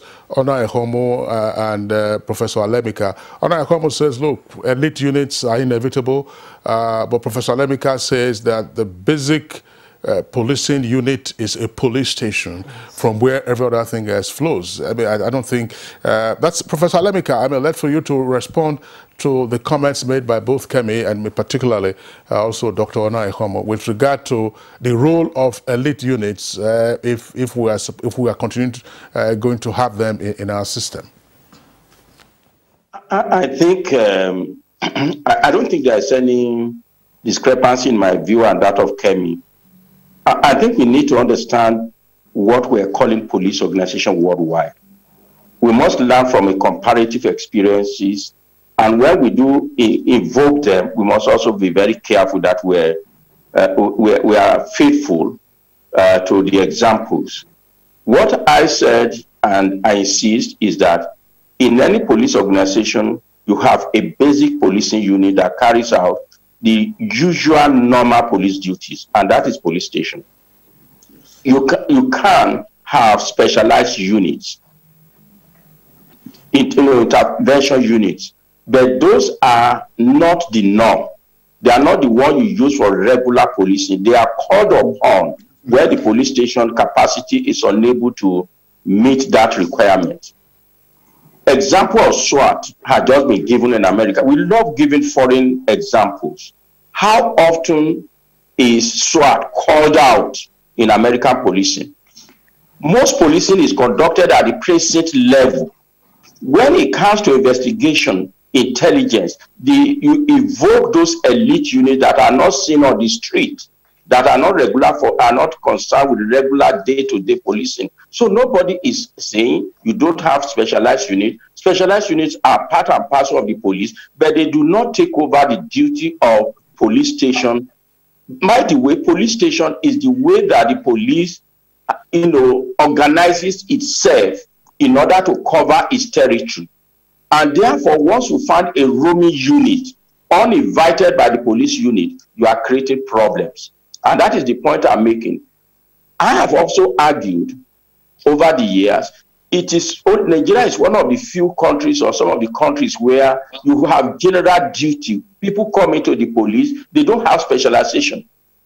In a police station, you have homicide section, you have armed robbery section, you have other, general investigation section. So it is not as if the police station is just this omnibus, group. They've been organized along the crimes that are common in the environment.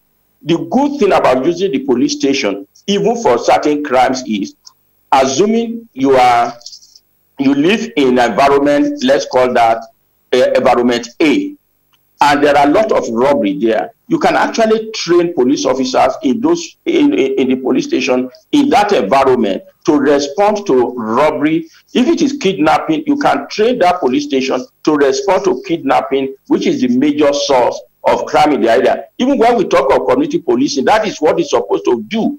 That means each police station should be able to identify the most prevalent crime in its environment, develop capacity, and is equipped to deal with them.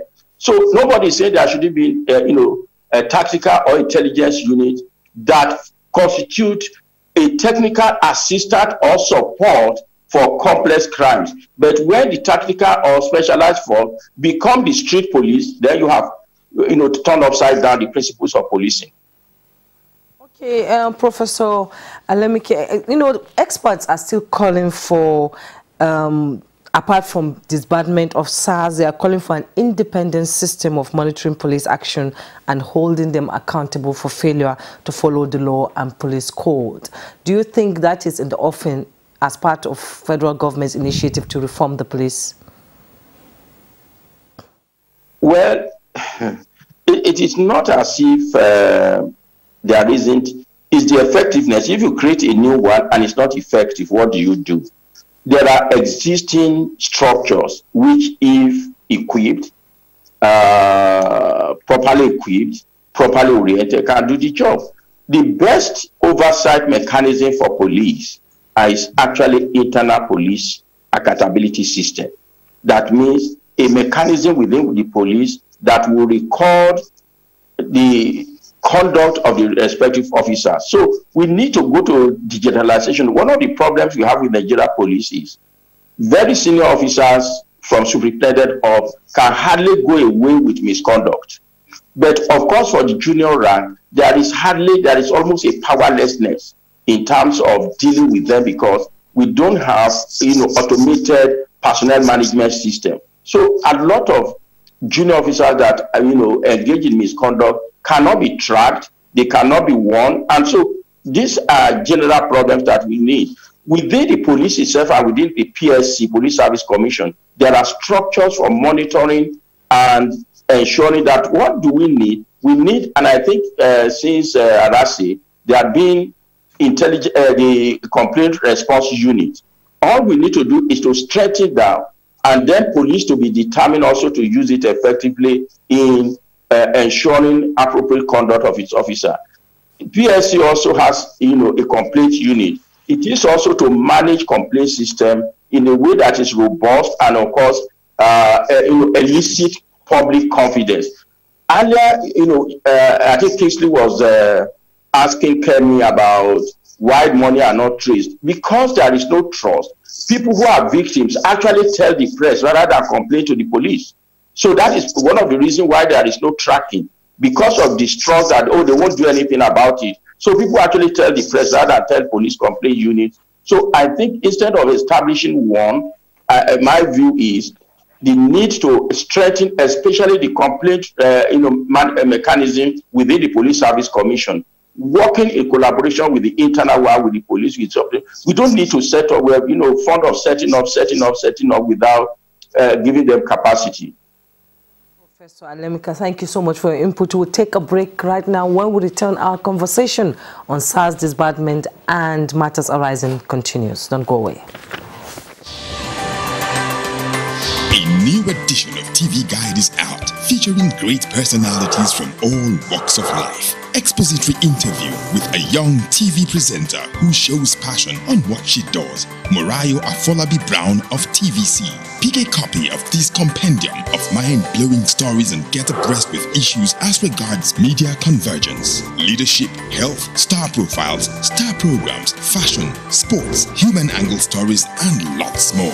Meet some media professionals within our space who have paid their dues in no small ways. TV Guide, very incisive, very educative and compelling. Grab a copy at the vendor near you or NTA stations nationwide. TV Guide, your indispensable companion.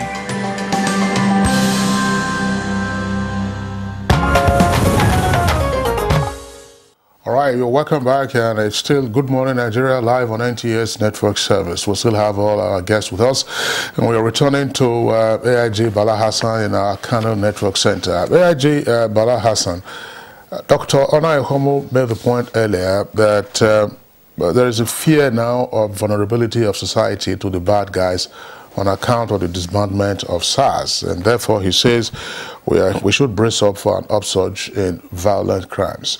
And some other persons have also indicated that it's probably a bit uncharitable, but they say that, look, there just might be a sit back by the policing agencies and say, you didn't want SARS, SARS is gone, so you face the bad guys. What should be done in the meantime?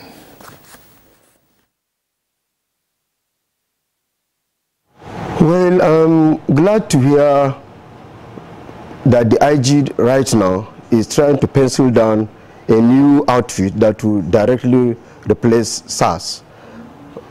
However, the role of SARS has been, though there are some negative circumstances, but SARS has done commendably well in some areas.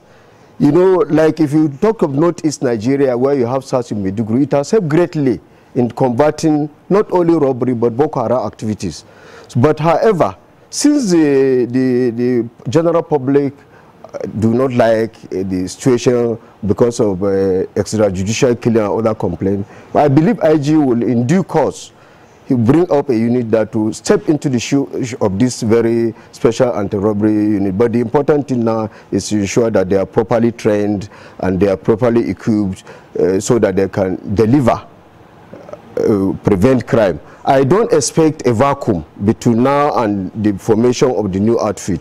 And secondly, as espoused by Professor Elemeka, that discipline-wise is only for senior officers. No, it's not true. Junior officers, you have cases in Lagos whereby there are some misfiring, people are arrested and tried on the room and dismissed. So dismissed immediately and charged to court for various offenses. So discipline is both up and down within the force. But now that the general public do not like the situation, existence of SARS generally, I hope the new outfit set, if the IG works side by side with the chairman of the Police Trust Fund, I'm sure what Professor said, that the police station is becoming non-existent, will now come back to life. Because if you go to police stations now, you discover that maybe there are 30 people. In those days, you will see 350 people, 400 in the police station. But most of them will ease out to go and say they want to work in SARS. So Professor Belweka is talking about revitalizing that old tradition of policing.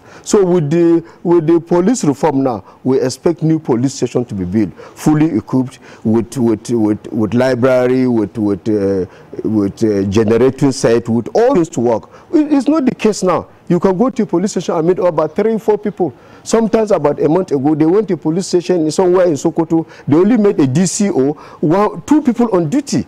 And that's how the duty source is life. In normal police station, there will be a number of people on duty. There will be station guard. But if you go to police station, most of them is either filtered to go to join mobile, or they have gone to anti-robbery squad. Anti-robbery squad is not a money-making organization. It's purposely for fighting crime. And they are not supposed to be seen like it's happening now. They are supposed to be based in particular locations so that if there is robbery, they will intercede and ensure that the situations are brought under control.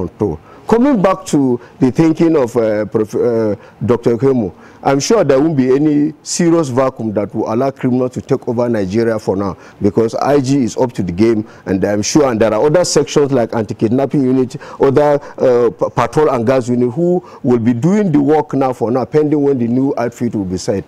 But we will expect better training from the fund, from the police trust fund, better equipment, bringing foreign trainers to come and train them. We have anti-terrorist training school in Nowata in Rivers, where they can carry these people to go and train them. They can collaborate with Nigerian Army,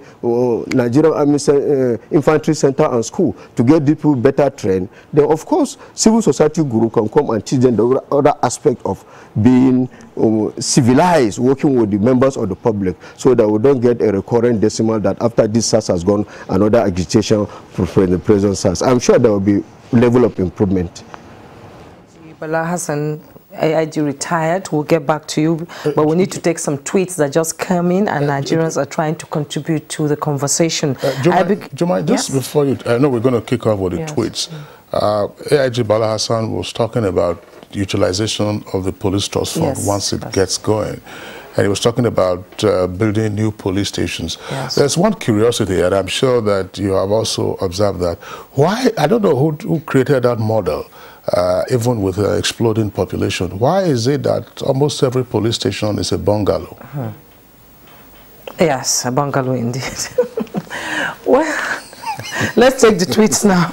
Law Alpha tweets, I am advocating the total overhaul, training and retraining and reorientation of the entire Nigerian police to ensure professional excellence in all its operation, and not just disbanding SARS and redeploying them into other departments. Festus Sakimboyewa, it's great that President Muhammadu Buhari has acceded to the agitation for #end SARS, and that it is genuine, and that it decided to act on the side of the people. It's also good that the federal government will reform the entire police. We don't want an uncultured, brutal, and corrupt police force, says some of the officers, by the way. Not all of the officers. We pay them to protect us and not to brutalize us. And Nandom Guyap tweets, I do hope that not only changing the name of the unit, but the unprofessional conduct of some personnel should be promptly investigated and prosecuted where necessary. God bless Nigeria. Chris Simeon, the disbursement of SARS is not the best. Criminal activities are increasing daily. We should think about it. Extrajudicial killing, harassment faced by Nigerian citizens have also become alarming. In this case, the Nigerian police force needs reforms. Suleiman Babagana tweets, it's a step in the right direction in a democratic setting, and it shows the government has a listening ear to the yearnings of the citizens.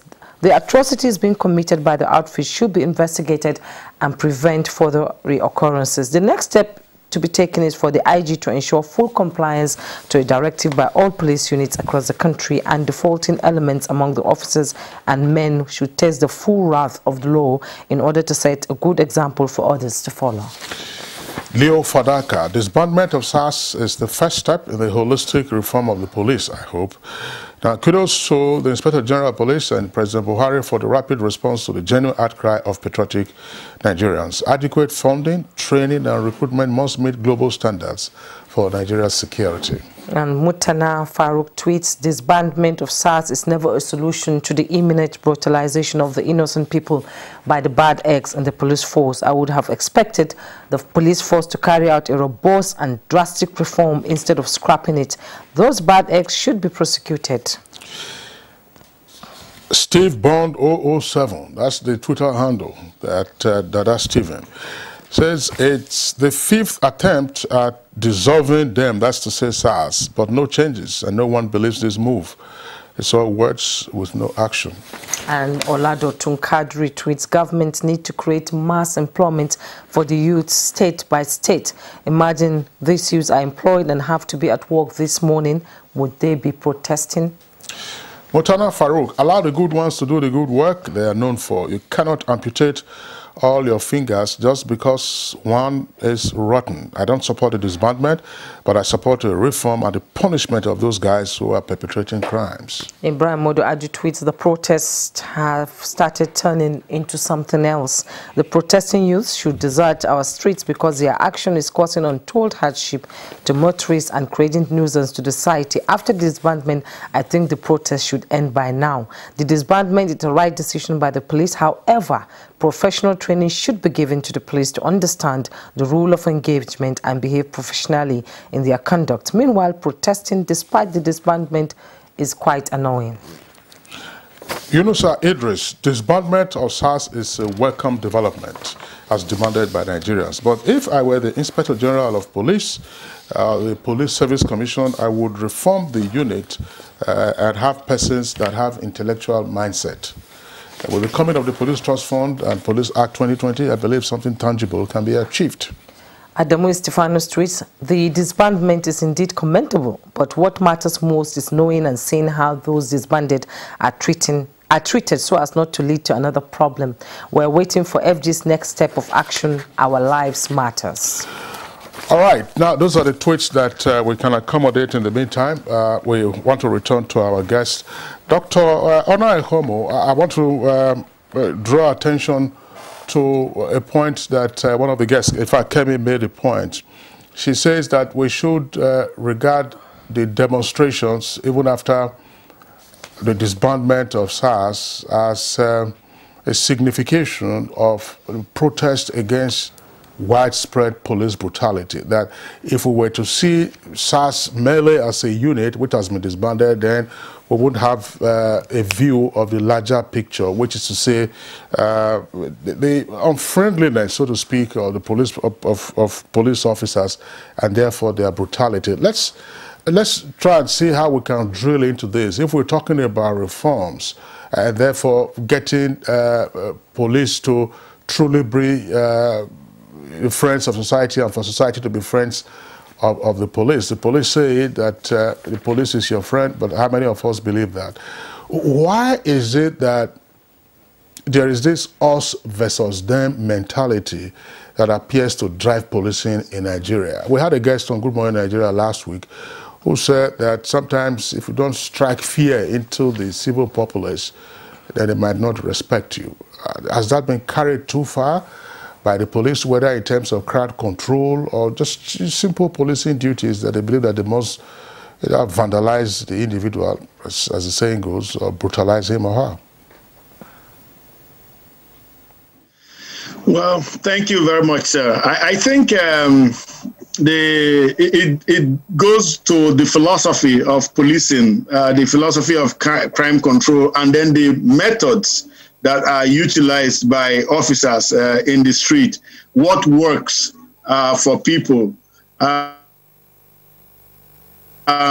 think to Ms. Kemi's point about the problem being a police problem rather than a SARS problem, obviously that is correct. The difficulty in the police, or in fact, let's put it this way, the effectiveness or lack of it of current police services being provided. What's my index? Nigeria is the third most terrorized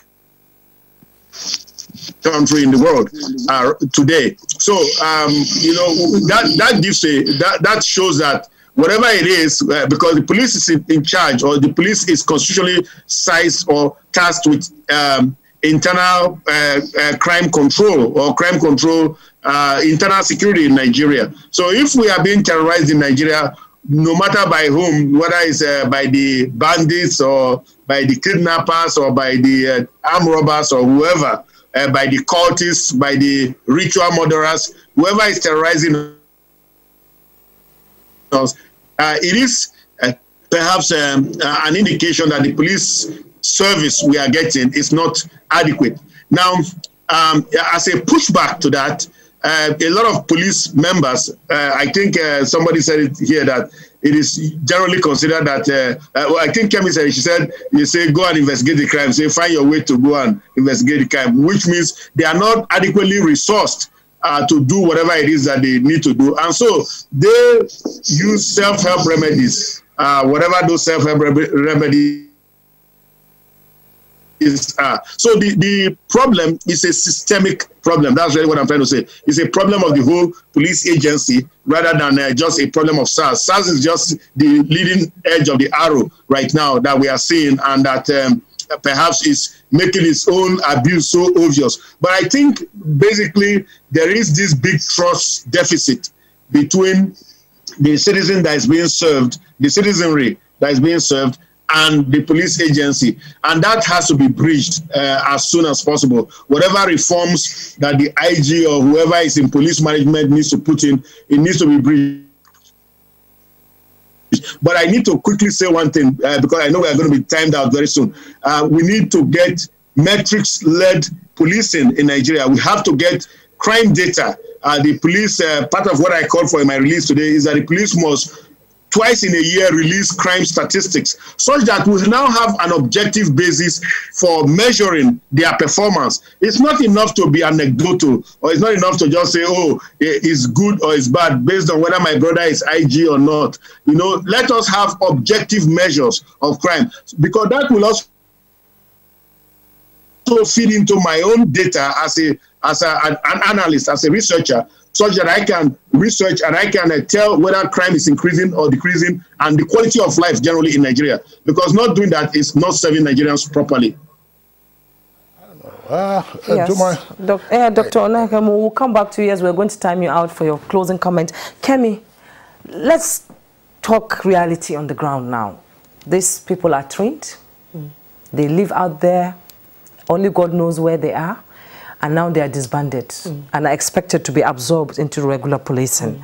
Let's look at the psychological evaluation and the post-traumatic stress disorder these people will face if they are meant to stay behind the decks and work. What happens to this? Is it a danger to the society itself?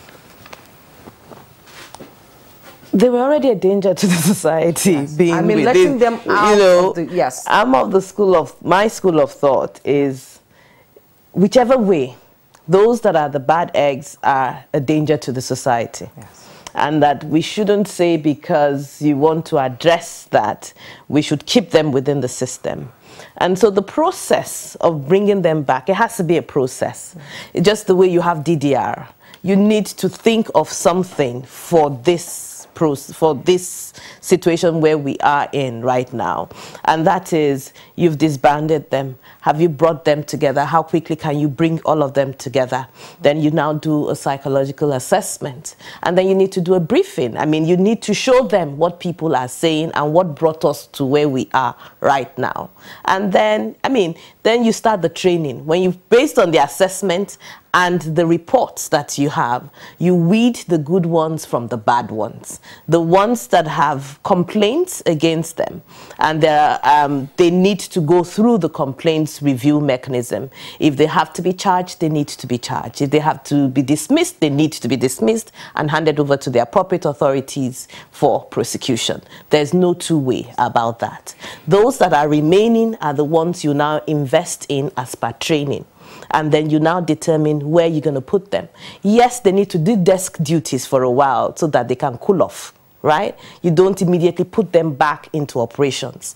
So where are they going to perform the desk duties is what you're going to ask yourselves, you know. So a lot of, that's why I say it's a whole process, and a lot of, it's a big task on the table of the Inspector General of Police. Like Professor Lemika said, nobody can help the police except the police itself, yeah? So those of us that come from the outside, we can only say, we think you should do this, we think you should do that. And a lot of times, at times when you even give suggestions, they'll tell you, you don't understand us you don't really understand what we're going through. So since you understand what you're going through, you know where the structures, you know where the deficiencies are, where Police Service Commission can come in, Police Service Commission should come in, where the Ministry of Police Affairs can come in, they should also come in. Same with the National Human Rights Commission, and of course the National Assembly, because this needs money.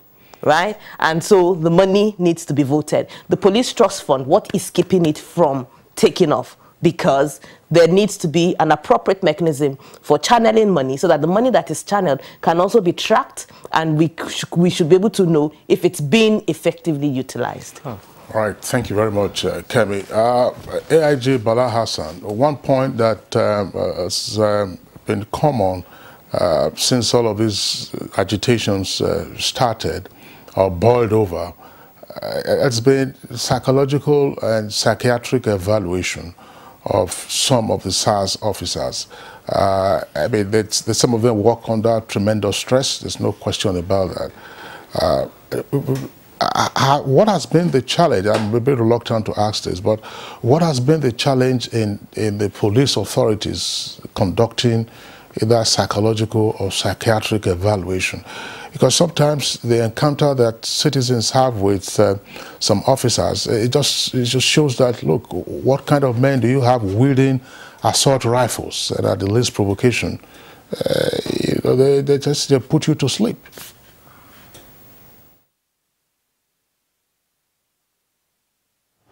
Well, those ones, as Mrs. Kemi said, the ones that will be brought out, the present SARS that will be taken back to the General Police Force. We have a system whereby you assess your men and think of where appropriate to deploy them. Like if you notice somebody's a temperamental character, definitely you don't deploy such person to the charge room duty, because he is one to receive complaint and decide whether the complaint is a crime or not and enter into register. So what they do normally for such people, they can take them to admin where they are from far away from the view of the society. So I'm sure the IG will set up mechanism to see how these SARS people can be properly accommodated in the... Most of them, there are a few bad eggs that spoil SARS. There are many excellent people in SARS. As I told you, if you go to Maiduguri, you give a lot of credit to the assessment because they have gone out of their way to be assisting in even the Boko Haram drive. So the few ones that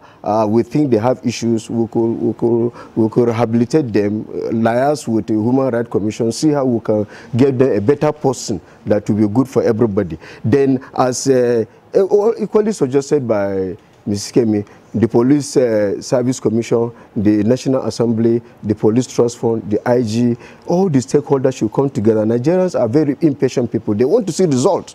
So as IG has started thinking of bringing people to replace these ones, they want to see something on the ground. Okay, they are building police stations. I know the chairman of transport has visited Bombay Barrack, the one I saw on TV, to look at some buildings who are built there more than 90 years ago.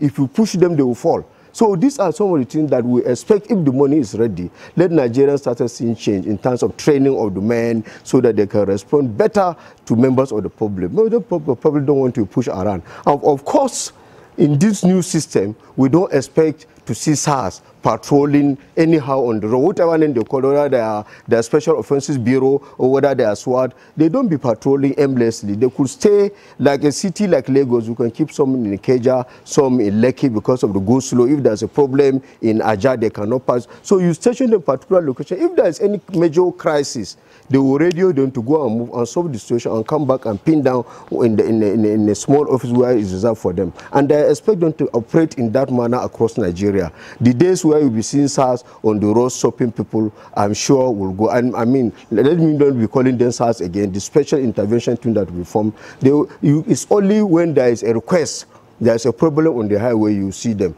The more you interact with members of the public, the more the problems. That is why police has a bad name, because nobody complains about other agencies. Because if you buy a car in Apapa, you want to take it to Kano, you meet a lot of policemen from when you are living up to Kano. But how many other officials you meet on the road? Nobody. So there will be level of complaint against police will be high.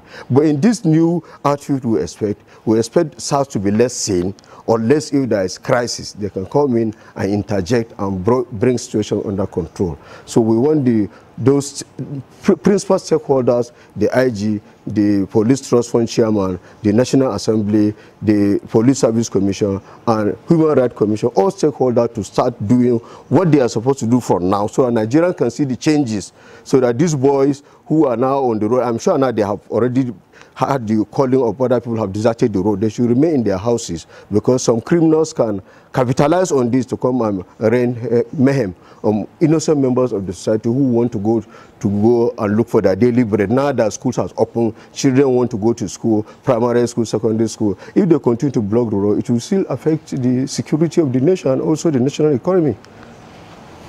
AIG Bala Hassan, thank you very much. Professor Alebika, we're pressed for time now. Let's get your closing thoughts, condensed. Just very quick point I want to make. One, the current protest is beyond the police. I think the lesson for government is to recognize that what is being expressed through the police, and I think Kemi referred to it, is actually with the satisfaction with governance over the years. And police just happen to be symbolic at this particular point in time. We must recognize that as a result of increase in petroleum price and electricity, a lot of groups have been mobilized to protest. I'm not sure they have been demobilized, and this problem just came on board for these already mobilized citizens to express their grievances with government. So I think there is a need for a lot of consultation between government and the public that they represent. The second thing I want to say is, in all that we have discussed, who speaks for the police? Who speaks for the police? And this is very important, because the police should have a venue to even come together to re-examine what has happened on their own at all levels, not just the management. And I think this has come again for us, for those of us who believe you need a police staff association, a police association. You may say they cannot go on strike. I think because when you say a police association, the first thing is, oh, would they go on strike? You can forbid them from going on strike, but they should have a right to come together and discuss how to improve their profession.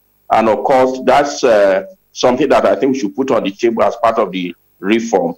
And I think society also needs to understand that they have responsibility to equip and remunerate police properly.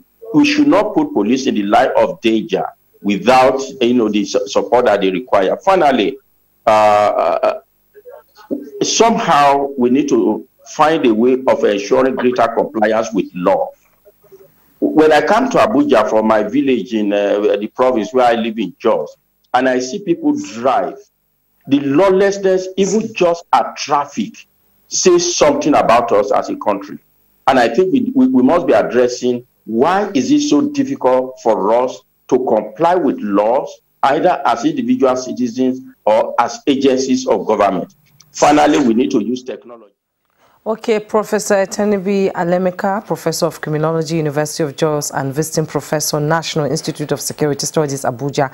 Thank you so much for your input. Thank you so much for honoring our invitation this morning. Bala Hassan, AIG retired, who joined us from our Kano studio. It's been a pleasure, as always, to have your input on the subject matter. And Dr. Ona Ekemo joined us via Skype from Lagos. Thank you so much. He's a security expert. And Kemi Okoyodo, Executive Director, Partners West Africa, Nigeria, Abuja studio. Thank you so much for your input. It's a pleasure having you. Same. And that's Good Morning Nigeria today. Join us again tomorrow for another edition. I am Jumma Yusuf. And I'm Kingsley Osadolo. Have a nice day.